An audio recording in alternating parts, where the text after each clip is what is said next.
we are going to connect the Ford Maverick's Ford Pass. This is so you can lock and unlock your doors from a distance and have remote start. So it's really important. So step one, you need to have Ford Pass. Now Marie has Ford Pass and she had the nerve to call the Raptor Mo F-150, meaning Mo means mine. Hey, it's not me who put that there. It's the Ford Pass that says my F-150, and All you right. can rename if you want it. Maybe you should have renamed it. Now, step one is Jonathan. download from the Ford. You want to go to your Play Store and download Ford Pass.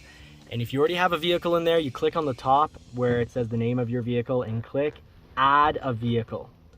No, already added. It's already been added. So to create an account, when you do first download your Ford Pass, hit create an account. It'll send you an email and you need to drop in your name and your information. And then you're going to go to this step. You're going to add the serial number of the vehicle, which would have appeared. This would have been blank and you would have had add a vehicle. You click right there. If you already have Ford Pass, it's up top. Click on your current vehicle and at the bottom there'll be the option add a vehicle. So we've added the vehicle. Now if you do end up somewhere odd like a blank screen here, you can go back, hit the button on the left, the little house here, home. And on the home button, you need to, once your vehicle is added, hit activate vehicle. And the vehicle does need to be running. So accessories need to be on. You can definitely have the vehicle run as well. Now, while you're here, let's keep in mind that you need to also have Wi-Fi of the vehicle connected to your house internet so you can have over-the-air updates. So sometimes your vehicle can be running a little wonky on the technology, on the touch screen, and it'll be corrected and you could say repaired over the air if it has access to internet. So our internet's actually in that office right behind that window, so it'll easily pick it up. Now once you get here, you're going to want to say confirm on your screen, and right here you're going to want to scroll down and say yes. A little bit of French there. So far pretty easy. You're also going to want to connect your phone. So sometimes this is going to be pretty common. On the phone, it looks like it's not activated yet and we don't have the lock, unlock, and start your vehicle remotely button. Sometimes you need to log out of the Ford Pass application and re-log in for it to work. And sometimes you just need to wait a couple minutes. But I've actually sometimes waited up to 5 minutes and it only worked because I logged out of Ford Pass, logged back in, and then everything was hunky-dory. Now, while we're at it, let's add your telephone. So you need to go to your Bluetooth settings. So do a little... Sorry, it's already done, but Oh, I great. can show you how I do it. Fantastic. It's done, but it's off. So a lot of people, this is why I don't like Consumer Reports. Often, well, they base their reliability on the first year, how many times you go to your service department, the mechanics, for a problem other than an oil change. And guess what? If, like Marie, your phone's Bluetooth is off, it's not going to connect with the vehicle.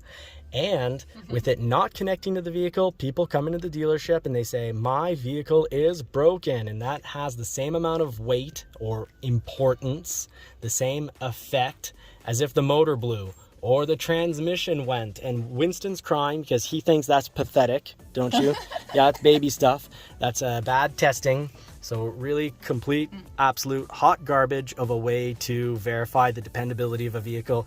I'd say a great way to look at the dependability of a vehicle is look at the manufacturer and look at how many people, what's the percentage of people that buy another vehicle from their current manufacturer. If a lot of people take off for another manufacturer, they weren't happy, they had a bad product. Yeah. And Ford, as much as Ford has a lot of recalls, and recalls means they're taking responsibility and correcting and paying for things, but as much as Ford has a lot of recalls, which can be seen very poorly by dependability studies, lots of recalls, their clients buy, us Ford people happen to buy Ford after Ford.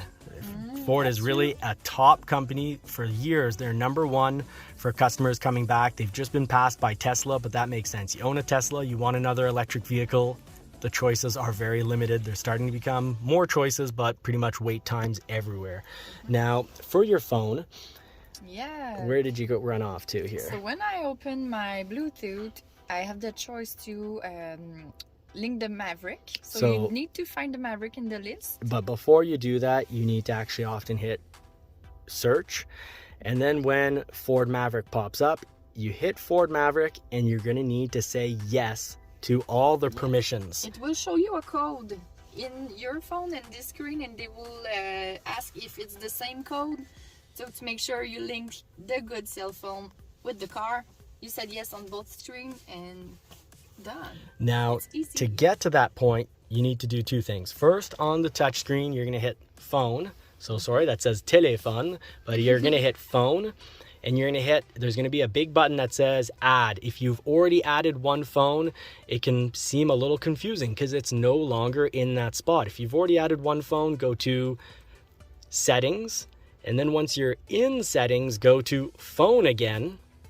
And that's where you can add right here in the list. You can go to the first one, Bluetooth. You're going to hit Bluetooth and it's going to say add Bluetooth device, and you're going to hit add Bluetooth device. And during that time period, you need to go to your telephone's Bluetooth settings. So you can do that by scrolling down on the phone.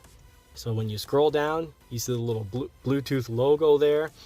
You hit the Bluetooth logo and it'll turn it on or off. But once you do hit it and it goes blue and it's on, or you hit the word Bluetooth, well, normally on most phones, that's when you can do a search. If you can't do it from there, go to your phone's parameters, Bluetooth, and there you can do add Bluetooth device. It'll do a search and it'll link up with the vehicle right here. So that's how you connect a phone to your Maverick. And let's go see if you've got your Ford Pass. Let's see those options. Still waiting, so I guess we could maybe close it and... Close it and open it up. So while Marie takes care of that, I have a message. Maybe I'll check that. Okay, they said I have the authorization now to. So log out. For the Maverick. Ford Pass will give you messages. Sometimes something's wrong with your vehicle. They'll let you know what it is. It's really neat. You can even see sometimes there's a check engine and they'll tell you what the check engine. So we logged out, we logged back in, and now we can lock the door, unlock, lock, or start the vehicle. Now to start the vehicle, the doors need to be locked, so you'll want to, if the doors aren't locked, hit that button and then hold down the start button and the vehicle's going to start right up. So free remote starter. You don't have to order it on your vehicle, and you certainly don't have to pay for aftermarket to add it.